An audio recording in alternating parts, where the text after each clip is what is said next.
को सीधा लिए चलते हैं उत्तराखंड विधानसभा, जहां पर मुख्यमंत्री पुष्कर सिंह धामी बजट पेश करेंगे।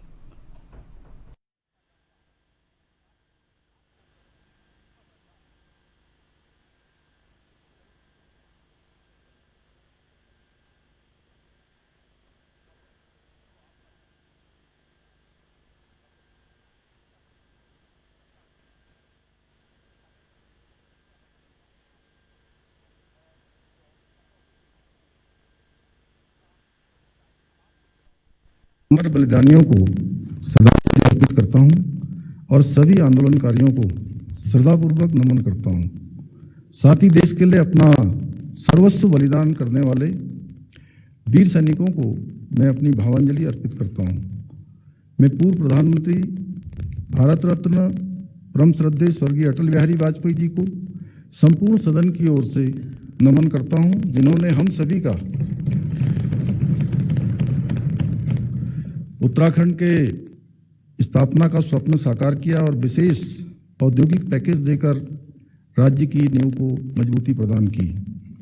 मैं उत्तराखंड राज्य की विकास यात्रा में अपना योगदान देने वाले सभी कर्मयोगियों को सादर प्रणाम करता हूं।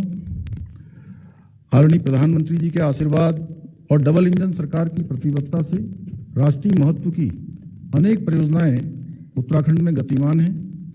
इन परियोजनाओं तथा वर्ष पर्यंत यात्राओं से आस्था, विकास एवं समृद्धि के नए नए स्वर्णिम अध्याय की ओर देवभूमि तेजी से अग्रसर है। आदरणीय अध्यक्ष जी, आपदा के समय राहत एवं पुनर्वास कार्यों में मिली उदार सहायता के लिए देवभूमि की जनता की ओर से मैं माननीय प्रधानमंत्री श्री नरेंद्र मोदी जी का हृदय की गहराइयों से आभार व्यक्त करता हूं। अध्यक्ष जी, इस वर्ष हमने प्राकृतिक आपदाओं का विकराल रूप देखा। उत्तरकाशी में सिलाई बैंड, स्याना चट्टी, नकंची, बड़कोट, मोरी, ओडाटा, धराली, पौड़ी गढ़वाल में सेंजी, बुरासी, बाकुंडा, चमोली में थराली, रुद्रप्रयाग में छेनागाड़ व जखोली, बागेश्वर में ग्राम पौसारी, कपकोट, देहरादून में कालीगाड़, सहसदारा सहित अनेक स्थानों पर हमें प्राकृतिक आपदा का सामना करना पड़ा। प्राकृतिक आपदाओं में असमय मृत्यु को प्राप्त हुए दिवंगत आत्माओं को मैं श्रद्धांजलि अर्पित करता हूं। हमने दर्द बांटा, हौसला बढ़ाया, राहत व अन्य सामग्री वितरण की, पुनर्निर्माण एवं पुनर्वास के सुनियोजित प्रयास किए हैं। आदरणीय अध्यक्ष जी, 9 नवंबर 2000 को राज्य स्थापना के उपरांत राज्य की विकास यात्रा में रजत जयंती वर्ष 2025 का महत्वपूर्ण स्थान है।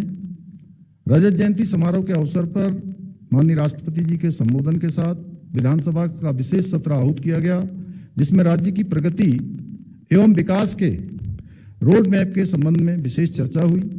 इस क्रम में रजत जयंती दिवस 9 नवंबर 2025 को परम आदरणीय प्रधानमंत्री जी की गरिमामयी उपस्थिति में 25 वर्ष की शानदार उपलब्धियों को साझा किया। इस अवसर पर अनेक महत्वपूर्ण भविष्यगामी योजनाओं का शिलान्यास एवं लोकार्पण भी किया।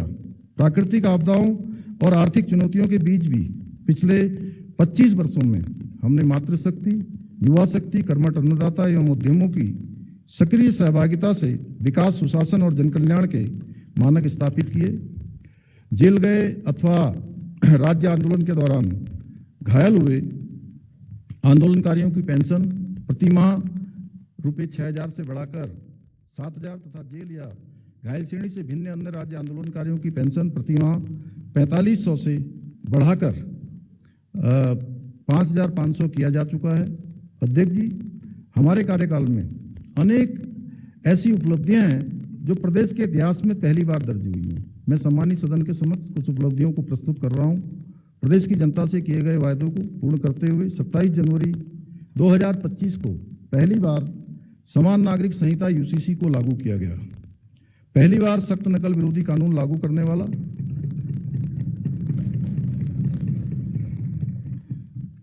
उत्तराखंड पहला राज्य बना।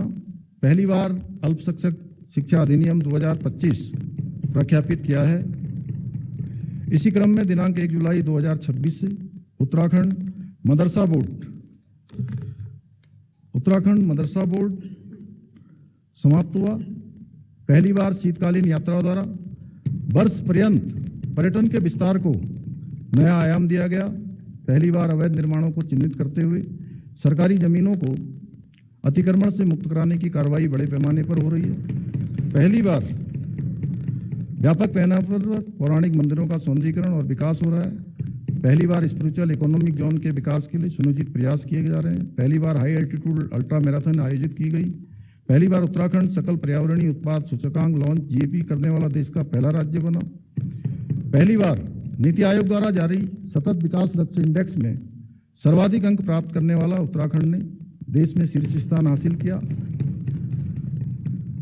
प्राथमिक 23 डीरेगुलेशन क्षेत्रों के क्रियान्वयन में राज्य ने 5वीं रैंक प्राप्त की, जिससे उत्तराखंड बेस्ट परफॉर्मिंग स्टेट में उभर कर सामने आया।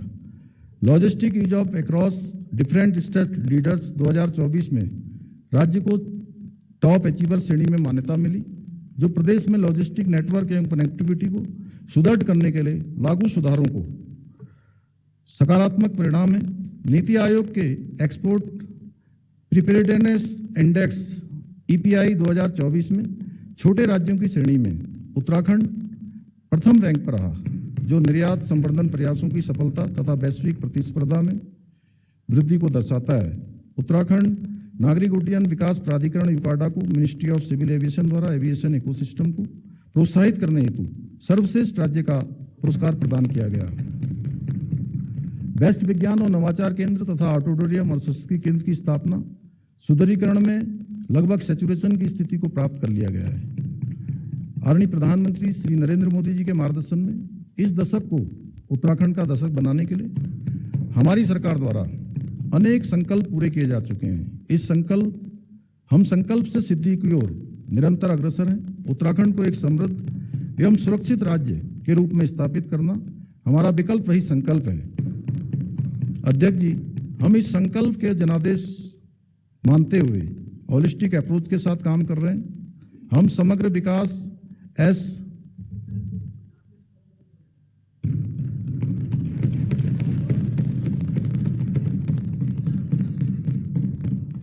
अच्छा, आप बहुत अच्छे उत्प्रेरक हैं। एक बार काजी जी के लिए ताली बजा दीजिए आप लोग।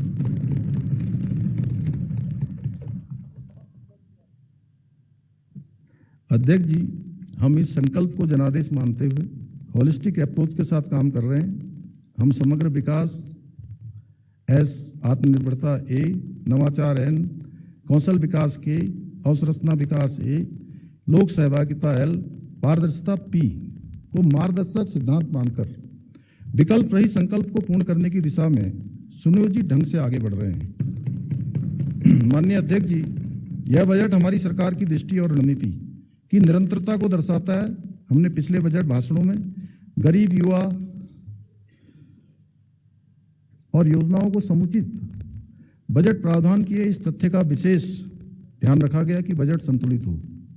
आदरणीय अध्यक्ष जी, इस बजट का मुख्य उद्देश्य नई सोच और नवाचार के साथ लोक सहभागिता को प्रोत्साहित कर न्यायपूर्ण व्यवस्था स्थापित करते हुए गांव व शहर को उन्नत बनाकर और तीव्र विकास द्वारा आत्मनिर्भर उत्तराखंड की अवधारणा को चरितार्थ करते हुए आर्थिक शक्ति के रूप में स्थापित होना, समावेशी विकास सुनिश्चित करना।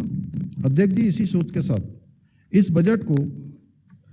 बजट को आगामी अंशों में अंग्रेजी भाषा के 8 अल्फाबेट्स SANTULAN संतुलन आदि, समावेशी, आत्मनिर्भर, नई सोच, तीव्र विकास, उन्नत गांव एवं शहर, लोक सहभागिता, आर्थिक शक्ति और न्यायपूर्ण व्यवस्था से समझाने का विनम्र प्रयास किया है। समावेशी विकास हमारा अडिग संकल्प है, ऐसा विकास जिसमें सबके लिए अवसर और सम्मान हो। इसी क्रम में संतुलन के आयुष्मान भारत और अटल आयुष्मान उत्तराखंड योजना के तहत निःशुल्क कैशलेस इलाज की सुविधा दी जा रही है, जिससे कोई गरीब सिर्फ पैसे के अभाव में इलाज से वंचित न रहे। जब कोई व्यक्ति यह कहता है कि इलाज तो लाखों का था लेकिन योजना की वजह से परिवार बच गया, तब हमें अपने निर्णयों की वास्तविक सफलता दिखाई देती है। इस बजट में अटल आयुष्मान उत्तराखंड योजना हेतु रुपये 600 करोड़ रुपए का बजट प्रावधान किया गया है। अध्यक्ष जी, इसी क्रम में सम्मानित सदन के सामने समावेशी विकास के रोहतक गरीब कल्याण को समर्पित कुछ बजट प्रावधानों का उल्लेख किया जा रहा है। राज्य खाद्यान्न योजना के अंतर्गत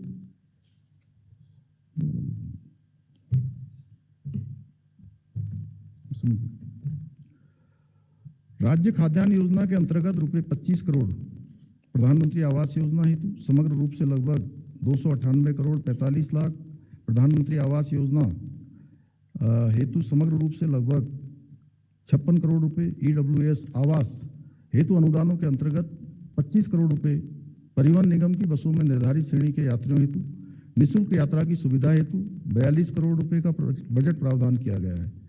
महिला समानता को प्रोत्साहित करने एवं जेंडर संवेदनशील प्लानिंग के लिए जेंडर बजटिंग महत्वपूर्ण है।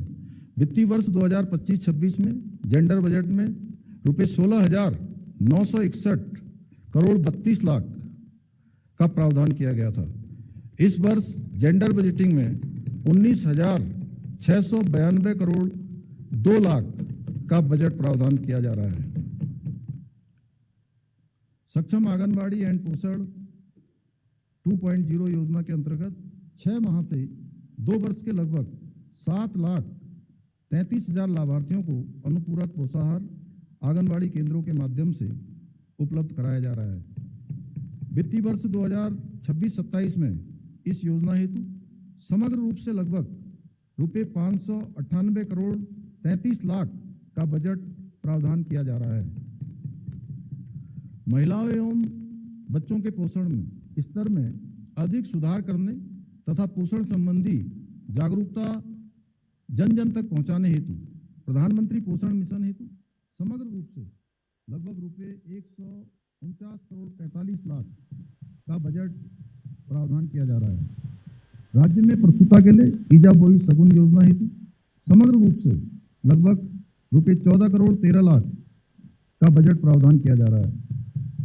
मुख्यमंत्री महालक्ष्मी किट योजना हेतु रुपये 30 करोड़, मुख्यमंत्री बाल पोषण योजना हेतु रुपये 25 करोड़, मुख्यमंत्री आंचल अमृत योजना हेतु 15 करोड़, मुख्यमंत्री वात्सल्य योजना हेतु 15 करोड़, मुख्यमंत्री महिला पोषण योजना हेतु लगभग 13 करोड़ 44 लाख, मुख्यमंत्री बाल एवं महिला बहुमुखी विकास निधि हेतु रुपये 8 करोड़ और निराश्रित विधवाओं के पुत्रों के विवाह हेतु अनुदान के लिए रुपये 5 करोड़ का बजट प्रावधान किया गया है।